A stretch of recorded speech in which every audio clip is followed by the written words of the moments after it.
Tribunal তৈরি করেছিল। সেই ট্রাইব্যুনালটার নাম দিয়েছিল আন্তর্জাতিক ট্রাইব্যুনাল। আন্তর্জাতিক কি? অপরাধ ট্রাইব্যুনাল। ওই ট্রাইব্যুনালের মাধ্যমে বিচার করে আমাদের নেতাদের রায় দেওয়া হলো। আমি এর আগেও শেরপুরি অনেক মাহফিলে বলে গেছি, ম্যাডাম আপনি যদি চলেও যান ট্রাইব্যুনালটা যেন বন্ধ করে যাইয়েন না।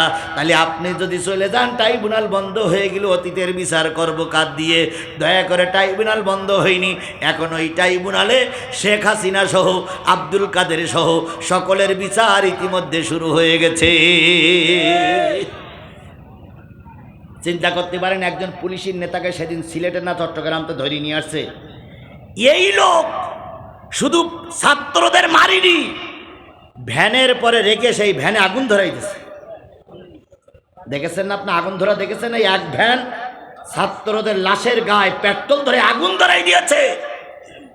কত বড় নিকৃষ্ট হতে পারে, কত বড় হায়না হতে গেলে, কত বড় হায়না হলে লাশের পরে আগুন ধরাই দেয়।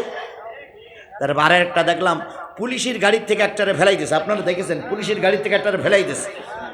তখনও পর্যন্ত কি যেন তার নাম, ইয়ামিন না কি যেন, ইয়ামিন ওই পুলিশের গাড়ির থেকে ফেলাই দিয়েছে যখন, তখনও আল্লাহর বান্দা জীবিত আছে। এই ছবিটা যারা দেখেননি দয়া করে একটু দেখে নেবেন ভাই, আপনার পায়ে ধরি, দয়া করে ছবিটা একটু দেখে নেবেন। কি করুন অবস্থা! ফেলাই দিয়েছে। ফেলাই দেওয়ার পরে তখন ছেলেটা তখনও বেশি আছে, পাটাগুলো সব ভাঙা। এরপরে ওই ছেলেটা যখন গাড়ির চাকার পাশে ফেলাই দিয়েছে, তখন এই পুলিশ যারা ধরে এনে ট্রাইব্যুনালে বিচার করতেছে, ওইটা ঠ্যাং ধরে এনে আরেকটু দূরে ফেলাই দিল। তখনও কষ্ট করে নিঃশ্বাস নিচ্ছে, বুকে অল্প দাঁড়িয়ে আছে। এরপরে ওই পুলিশের গাড়ি চলে গেছে। চলে যাওয়ার পরে আবার গাড়ি ব্যাগে আসছে। ব্যাগে আসার পরে এরে হাত পা বেঁধে, এরপর হাত পা ভেঙে ড্রেনের ভিতরে ফেলাই দিয়ে মৃত্যু নিশ্চিত না হওয়া পর্যন্ত এই জালেমের বাচ্চারা ময়দান ছেড়ে দেয়নি। এখন ওদের বিচার দেখে যদি কেউ সামকান্না কান্দ, এদের বিচার দেখে সামকান্নার সময় নেই, কারণ এরা জাতির শত্রু, এরা দেশের শত্রু, এরা জনগণের শত্রু। কথা বলে ঠিক না বেঠিক? আমি জানি এ কথাগুলো বললে যারা আওয়ামী লীগের চামচা এখানে আছে তাদের মুখ একটু মলিন হয়। আমি তোমাদের মুখ মলিন করতে চাই না, কিন্তু অতীতের ইতিহাস যখন আমরা সামনে দেখি রে ভাই, জীবনে চিন্তা করি মানুষ এত নিষ্ঠুর কি করে হয়? মানুষ জালে ভাই, কিন্তু এত নিষ্ঠুর কি করে হয়? 28 অক্টোবর আমার ভাইরা মারা গেছে। মারা যাওয়ার পরে লাশটা পড়ে আছে, সেই লাশের পরে ওরা দিন দিন করে নেচেছে। কথা বলেন ঠিক না বেটি?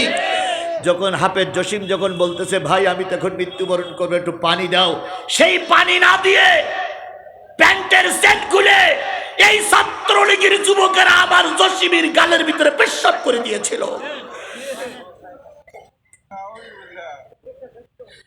তাহলে এত নির্যাতন তোমরা আমাকে দিয়েছো, আমার ছাত্র ছেলেদের দিয়েছো। যদি ওই হাফেজ জসিম তার বাবার সন্তান না হয়ে আমার সন্তান হতো, তাহলে বুকটা আমার ফেটে যেত। ও আমার ভাই, এই কষ্ট তোমরা সহ্য করেছ, আর ওরা কষ্ট দিয়েছে। আল্লাহ রাব্বুল আলামিন সব দেখেছে। আল্লাহ বলতেছে তোমরা জাতিরে ক্ষমা করে দিলে, তোমাদেরকে ওরা দেশে নিষিদ্ধ করেছিল, আর আমি ওদেরকে গোটা বিশ্বের জঙ্গি সংগঠন বানিয়ে গোটা বিশ্বে ছাত্রলীগকে কিয়ামত পর্যন্ত নিষিদ্ধ করে দিলাম। এবার ভাইয়েরা, এই ট্রাইব্যুনালে, শেখ হাসিনার ট্রাইব্যুনালে 45 জনের নামে মামলা হয়েছে। তার ভিতরে শেখ হাসিনা আছে, ওবায়দুল কাদের আছে। এদের নামে গ্রেপ্তারি পরোয়ানা জারি হয়েছে। চিন্তার কোনো কারণ নাই, তোমরা এই ট্রাইব্যুনাল করেছিলে।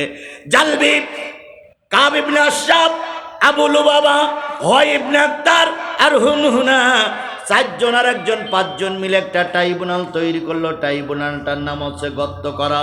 সেখানে খাদ্য দেয়। 1 মাস চলে গেল। 1 মাস পরে দেখা গেল যেই ছেলেটার শরীরে এত সুন্দর গোশত ছিল, সেই তার শরীরে মোটেও গোশত নাই। এই আয়না ঘরের থেকে তাকে যখন বাইর করলো, ওই ছেলেটা বলতেছে আম্মু আমার এত কষ্ট দাও কেন? কই তুই কালেমাওয়ালা হয়েছিস, আমার এত কষ্ট দাও কেন? তুমি ইসলামী আন্দোলনের নেতা কর্মী হয়ে গেছো। ছেলে বলতেছে মা তোমরা যতই কষ্ট দাও, দিন কায়েমের পক্ষে, নবীর পক্ষে আমি থাকলাম, হাজারো কষ্ট দিয়ে আমাকে বিরত রাখা যাবে না। এবার বাবা ডেকে বলল, এক কাজ করো, রাখালদের ডাকো। রাখালদের ডাকা হলো, রাখালদের কাছে হুভাবকে তুলে দেওয়া হলো। হাত কড়া পরা, পায়ে বেড়ি পরা, কোমরে বড় দড়ি পেরে রাখালেরা জঙ্গলে নিয়ে গেল। যেই রাখালেরা কুয়ার থেকে পানি ওঠে, পানি উঠায়, আজকে হুভাব সেই কুয়ার থেকে পানি ওঠায়। ছাগল গরু যত রাষ্ট্রের কাজ আছে সব এই ছোট বালকদের দিয়ে করায়। আর ওই রাখালেরা এখন মাতবার হয়ে গেছে। হুভাব আল্লাহর কাছে কান্দে, আল্লাহ যত কষ্ট দাও দুঃখ নাই, তবুও যেন আমি দিন থেকে দূরে সরে না যাই। আল্লাহ তার কান্না কবুল করলেন। ঠিক ইতিহাস খুঁজে দেখুন, আল্লামা সাঈদীর যখন সর্বশেষ সাক্ষাৎকার নেওয়া হয়, সাঈদীর কাছে জিজ্ঞেস করা হলো, হুজুর অনেক অত্যাচার সহ্য করেছেন, আপনার শেষ চাওয়া পাওয়া কি? আল্লামা সাঈদী বলেছিলেন, ও আমার জাতি, আমার শেষ চাওয়া পাওয়া হলো আমি একটা ইসলামী রাষ্ট্র দেখে যেতে চাই। আজকে দেশ স্বাধীন হয়েছে, যদি আল্লামা সাঈদী বেঁচে থাকতো রে ভাই, সবচেয়ে বেশি খুশি হতো আল্লামা সাঈদী। বিএনপির ভাইদেরকে বলি, জামাতের ভাইদেরকে বলি, আল্লামা সাঈদীর খুনির বিচার আপনারা চান কিনা? যদি চান, মানুষ মেরে চাওয়া যাবে না। যদি চান, মানুষকে খুন করে রক্তের বদলে রক্ত নিয়ে চাওয়া যাবে না। আগামী নির্বাচনে সাঈদী যে ইসলামী রাষ্ট্র চেয়েছিল, ওই ইসলামী রাষ্ট্র যদি আমরা কায়েম করতে পারি, আল্লামা সাঈদীর স্বপ্ন যদি পূরণ করতে পারি, আল্লামা সাঈদীর রক্তের প্রতিশোধ তখনই নেওয়া হবে।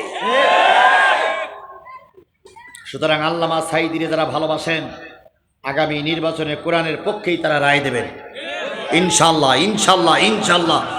আর যদি মনে করেন যে না হুজুর সাঈদীরই ভালোবাসি, কোরআন কায়েম হোক এটা আমরা চাই না, তাহলে বোঝা যাবে সাঈদীর ভালোবাসা মুখে মুখে ছিল, অন্তরে ছিল না। আমার ভাইয়েরা, তাহলে কয়েকজন নির্যাতন চালাচ্ছে?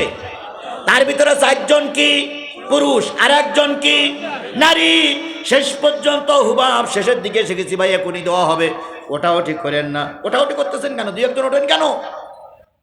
আপনার বাপ মা কবরে যায়নি, আপনার আত্মীয় স্বজন কবরে নাই, তাদের জন্য আজকে দোয়া করবো। আপনি উঠতেছেন কেন জন্য? আপনার বাপ মা আপনার জন্য অভিশাপ দেবে। আপনি যে চলে যাচ্ছেন, বলুন তো আপনি বাড়ি পর্যন্ত যাবেন এমন কোনো নিশ্চয়তা আপনার কাছে আছে? তাহলে কোরআনের মাহফিল থেকে উঠে গেলে শয়তান আল্লাহ বলবে তুই কোরআনের মাহফিল থেকে উঠে আসার পথেই মারা গেছিস। দয়া করে মেহরবানি করে আমার 8-10-15 মিনিট সময় দেন, আমি আপনাদের কাছে কথা শেষ করে ইনশাল্লাহ দোয়া করব। আল্লাহ কবুল করুক। সকলে বলুন আমিন। আরো জোরে বলেন আমিন, আরো জোরে আমিন। আমার ভাইরা, কয়জন নির্যাতন চালাচ্ছে? 5 জন। হুভাব এবার আল্লাহর কাছে দোয়া করে, আল্লাহ দয়া করে জালেমদের হাত থেকে আমাকে মুক্তি দিয়ে দাও, আমাকে পানা দিয়ে দাও, আমাকে রেহাই দিয়ে দাও। হঠাৎ করে দেখা গেল উত্তর গগনে কালো একটা মেঘ জমেছে। আবার এইটা যখন মনে হয়, আল্লামা সাঈদীর কথা মনে হয়। আল্লামা সাঈদী তার গ্রেপ্তারের আগেই বলেছিলেন, আমি দেখতেছি, আমার অন্তঃচক্ষু দিয়ে দেখতেছি উত্তর গগনে কি হয়েছে, কালো মেঘ জমা হয়েছে। ঝড়ের পূর্বাভাস লক্ষ্য করছি। যদি শক্ত হাতে মোকাবেলা করতে না পারো, এমন আমাবস্যার গাঢ় অন্ধকার রাত আসবে যার সবে সাদেক অসম্ভব। আবার আল্লামা সাঈদী বলেছিলেন, এ জালেমের বাচ্চারা, নির্যাতন বন্ধ করো, নতুবা এমন একটা সময় আসবে পালানোর জন্য ইঁদুরের গর্ত পর্যন্ত খুঁজে পাবা না। 13 বছর ছিলে তুমি 4 দেয়ালে বন্দি, জালিম শাহির সাথে তবু করনি তো সন্ধি। 13 বছর ছিলে তুমি 4 দেওয়ালে বন্দি, জালিম শাহির সাথে তবু করনি তো সন্ধি, ইসুব নবীর মতো তোমার দিল অপবাদ, দিনের কথা বলাই তোমার ছিল অপরাধ, অবশেষে হলে তুমি মজলুম কয়েদি, আল্লামা সাইদি তুমি আল্লামা সাইদি। হুভাব হুভাব হুভাব কান্দে কার কাছে?